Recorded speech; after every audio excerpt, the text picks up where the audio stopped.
Hello दोस्तों, welcome to my YouTube channel. आज हम पढ़ने वाले हैं सामान्य विज्ञान में बहुत ही महत्वपूर्ण टॉपिक श्वसन, विटामिन और मानव कंकाल तंत्र के बारे में बहुत ही महत्वपूर्ण जानकारी। इसमें हम सबसे पहले श्वसन के बारे में समझेंगे डायग्राम के द्वारा, जिसको हम रेस्पिरेशन भी बोलते हैं। श्वसन दो प्रकार से होता है। फर्स्ट होता है ऑक्सीश्वसन और सेकंड होता है अनऑक्सीश्वसन। ऑक्सीश्वसन की जो क्रियाविधि है, मैकेनिज्म ऑफ रेस्पिरेशन है, ये 3 प्रकार से होती है। पहले श्वासोच्छ्वास, जिसे ब्रीथिंग बोलते हैं। सेकंड गैसों का आदान प्रदान, गैसेज एक्सचेंज। और थर्ड कोशिकीय श्वसन होता है, जिसे सेलुलर रेस्पिरेशन कहते हैं। अब इसमें गैसों का जो आदान प्रदान रहता है, ये 3 टाइप से होता है। फेफड़ों में गैसों का आदान प्रदान, ऑक्सीजन का परिवहन और CO2 का परिवहन। अब इसमें जो CO2 का परिवहन होता है, ये भी 3 प्रकार से होता है। प्लाज्मा में घुलकर, बाइकार्बोनेट के रूप में और कार्बोनेट के रूप में। अब हम नेक्स्ट समझेंगे कोशिकीय श्वसन। कोशिकीय श्वसन जो होता है वो 2 टाइप से होता है। पहले ग्लाइकोलिसिस के द्वारा और क्रेब्स चक्र के द्वारा। इसमें श्वसन तंत्र का चित्र दिख रहा है हमें। रेस्पिरेटरी सिस्टम, इसमें आपको डायग्राम में दिख रहा है, ये माउथ है, ये फेरिंग्स है, ये लैरिंग्स है, ये ट्रैकिया है, इसे ब्रोंकस कहते हैं, ये लंग्स हैं और ये डायफ्राम है। ये श्वसन तंत्र का डायग्राम है। नेक्स्ट हम जानेंगे उत्सर्जन के बारे में, जिसे हम एस्क्रेशन भी बोलते हैं। उत्सर्जन जो होता है वो 2 टाइप से होता है, एमोनोटैलिक उत्सर्जन और यूरिकोटैलिक उत्सर्जन। एमोनोटैलिक उत्सर्जन का उदाहरण है जलीय जंतुओं और मेढक, मछली आदि में होता है। यूरिकोटैलिक उत्सर्जन होता है, इसके जो उदाहरण है पक्षी वर्ग और सरीसृप वर्ग में होता है। इसमें फर्स्ट हम जानेंगे अमोनिया सर्वाधिक विषैला उत्सर्जी पदार्थ है, जबकि यूरिक अम्ल सबसे कम विषैला उत्सर्जी पदार्थ है। मनुष्य में यूरिया का निर्माण अमोनिया से यकृत में होता है, जिसको रुधिर से अलग करने का कार्य वृक्क मतलब किडनी करती है। अब यहाँ पर जो डायग्राम दिया हुआ है, ये अंतःस्रावी तंत्र है, एंडोरिक सिस्टम है, जिसमें सबसे पहले ये पीनियल ग्लैंड दिख रही है, सेकंड पिट्यूटरी ग्लैंड दिख रही है। यहाँ पर आपको डायग्राम में थायराइड एंड पैराथायराइड ग्लैंड्स दिख रहे हैं। यहाँ पर डायग्राम में आपको पैंक्रियास और ये एड्रिनल ग्लैंड दिख रहे हैं। यहाँ पर डायग्राम में ओवेरी है ये, और यहाँ पर डायग्राम में ये टेस्टिस है। और ये जो डायग्राम है ये पूरा ये अंतःस्रावी तंत्र मतलब एंड्रोसिन ग्लैंड्स, एंड्रोसिन सिस्टम का ये चित्र है। अब नेक्स्ट हम जानेंगे अंतःस्रावी तंत्र में ग्रंथियाँ, एंड्रोसिन सिस्टम में ग्लैंड्स। ये भी 2 टाइप से होती है, वास्त्रावी और मिश्रित स्त्रावी। वास्त्रावी की एग्जाम्पल है यकृत, अंतःस्रावी का एग्जाम्पल है डक्टलेस ग्लैंड्स, और मिश्रित अंतःस्रावी का एग्जाम्पल है पैंक्रियास मतलब अग्नाशय। अंतःस्रावी होती हैं पीयूष, थायराइड, अधिवृक्क, पैराथायराइड, थाइमस और पीनियल। नेक्स्ट हम जानेंगे मानव कंकाल तंत्र के बारे में डायग्राम के द्वारा। ह्यूमन स्केलेटन सिस्टम, मानव कंकाल तंत्र 2 टाइप से होता है, एक होता है बाह्य कंकाल और सेकंड होता है अंतः कंकाल। बाह्य कंकाल के उदाहरण हैं नाखून, बाल, त्वचा आदि। अंतः कंकाल को दो भागों में विभाजित किया गया है, अक्षीय कंकाल और उपांगीय कंकाल। अक्षीय कंकाल को एक्सियल बोलते हैं, उपांगीय कंकाल को एपेंडिकुलर बोलते हैं। अक्षीय कंकाल को 4 भागों में बांटा गया है, करोटी, पसलियाँ, ओरोस्थी और कशेरुदंड। करोटी को स्कुल बोलते हैं, पसलियों को रिब्स बोलते हैं, ओरोस्थी को स्टेर्नम बोलते हैं, कशोरिक दंड मतलब वर्टिब्रल कॉलम। अब जो उपांगी सेकंड वाला जो ऑप्शन था उपांगीय कंकाल, इसको दो भागों में बांटा गया है, मेखलाएं और पाद। मेखलाएं मतलब ग्रिडलेस, पाद मतलब लिम्स। मेखलाओं को 2 भागों में बांटा गया है, अंश मेखला और श्रोमी मेखला। अंश मेखला मतलब पेक्टोरल, श्रोमी मेखला मतलब पेल्विक। अब इसके बाद जो हमने सेकंड वाला ऑप्शन देखा था पाद मतलब लिम्स, इसको 2 भागों में बांटा गया है।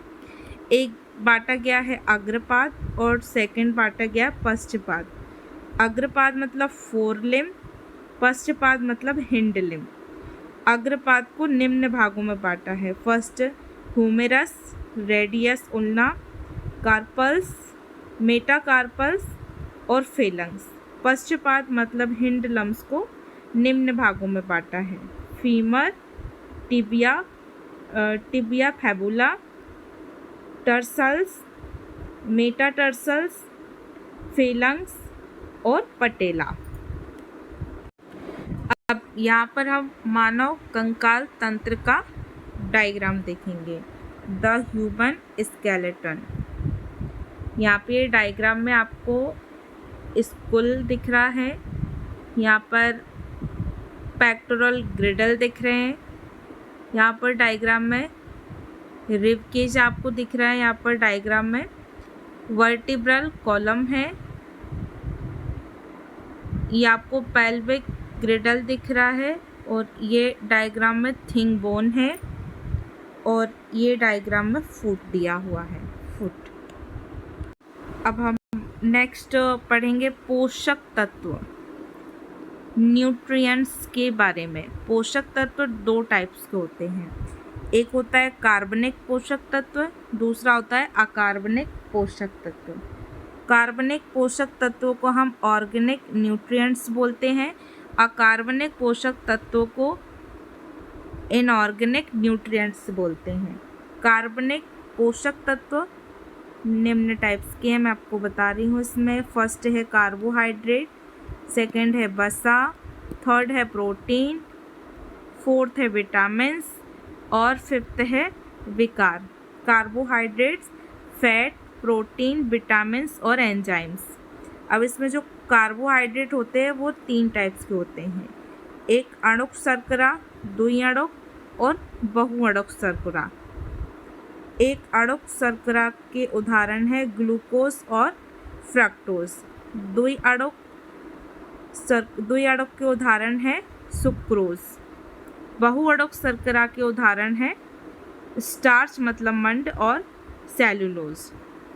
अब यहाँ पर अकार्बनिक पोषक तत्व जो हैं इनको 2 भागों में बांटा है, एक तो जल और सेकंड खनिज लवण। खनिज लवण को निम्न टाइप्स में और बांटा गया है, जैसे Ca मतलब कैल्शियम, P मतलब फास्फोरस, K मतलब पोटेशियम, Fe मतलब आयरन, Na मतलब सोडियम, I मतलब आयोडीन। नेक्स्ट हम जानेंगे विटामिन्स के बारे में।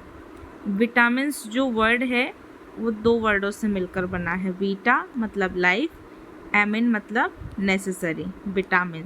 विटामिन्स को 2 भागों में डिवाइड करते हैं, पहले वसा में घुलनशील और सेकंड जल में घुलनशील। वसा में घुलनशील जो होते हैं वो 4 टाइप्स के होते हैं, A, D, E और K। A मतलब रेटिनॉल, D मतलब कैल्सीफेरॉल, E मतलब टोकोफेरॉल, K मतलब नेप्थाक्वीन। अब जल में घुलनशील जो होते हैं विटामिन्स वो 2 टाइप के होते हैं, बी कॉम्प्लेक्स और सी टाइप्स मतलब एस्कॉर्बिक एसिड, बी कॉम्प्लेक्स और सी मतलब एस्कॉर्बिक एसिड। बी टाइप्स जो होते हैं वो निम्न टाइप होते हैं। बी टाइप्स जो जल में घुलनशील विटामिन होते हैं, जैसे B1 मतलब थायमिन, B12 मतलब riboflavin, B5 niacin, B6 pyridoxine, B9 folic acid, B12 साइनोकॉम्प्लिमेंट। नेक्स्ट हम पढ़ेंगे जंतु जगत का वर्गीकरण मतलब टैक्सोनॉमी ऑफ एनिमल किंगडम। जंतु जगत का वर्गीकरण दो भागों में किया गया है, एक कोशिकीय और बहुकोशिकीय। एक कोशिकीय मतलब यूनिसेलुलर जो कि प्रोटोजुआ कहलाता है। प्रोटोजुआ में जातियों की संख्या 3000, जैसे उदाहरण के तौर पे अमीबा, पैरामीशियम, यूग्लिना, प्लाज्योडियम। और बहुकोशिकीय मतलब मल्टी सेलुलर जो है वो मेटाजुआ टाइप्स के होते हैं। मेटाजुआ इनको निम्न दो भागों में विभाजित किया गया है, मेरुरज्जु विहीन नॉन कॉर्डेटा और मेरुरज्जु युक्त कॉर्डेटा। मेरुरज्जु विहीन को निम्न 8 भागों में विभाजित किया गया है, जिसमें पोरीफोरा, इसमें जातियों की संख्या 4500 है, उदाहरण जैसे स्पंज। नेक्स्ट है सिलेंट्रेटा, इसमें जातियों की संख्या 9000 के लगभग है, उदाहरण हाइड्रा। नेक्स्ट मतलब थर्ड है प्लेटीहेल्मिन्थीस, इसमें जातियों की संख्या 6000 के लगभग है, उदाहरण फीताकर्मी। नेक्स्ट है एस्केलमिन्थीस, इसमें जातियों की संख्या 300 के लगभग है, उदाहरण इसका एस्केरस। नेक्स्ट है एनिलिडा, इसमें जातियों की संख्या 7000 के लगभग है, उदाहरण है इसका केंचुआ और जोंक।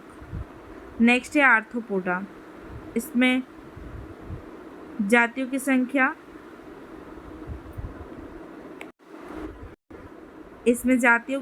8,63,000 के लगभग है, उदाहरण मच्छर, कॉकरोच। नेक्स्ट है मोलस्का, इसमें जातियों की संख्या 80,000 के लगभग है, उदाहरण घोंघा और ऑक्टोपस। नेक्स्ट है इकाइनोडर्मेटा, इसमें जातियों की संख्या 40,000 के लगभग है, उदाहरण है तारा मछली। अब नेक्स्ट हम जानेंगे मेरुरज्जु युक्त जो हैं वो निम्न प्रकार से, जैसे मत्स्य वर्ग मतलब पीसीज, इसमें जातियों की संख्या लगभग 20,000 के हैं, उदाहरण मछली। उभयचर मतलब एम्फीबिया, इसमें जातियों की संख्या लगभग 6000 के हैं और उदाहरण है इसका मेढक। नेक्स्ट है सरीसृप मतलब रेप्टिलिया, इसमें जातियों की संख्या 6000 के लगभग है, इसका उदाहरण है सर्प मतलब स्नेक। नेक्स्ट है पक्षी वर्ग मतलब एबेस, इसमें जातियों की संख्या 8590 के बराबर है लगभग, इसका उदाहरण है कबूतर और मोर।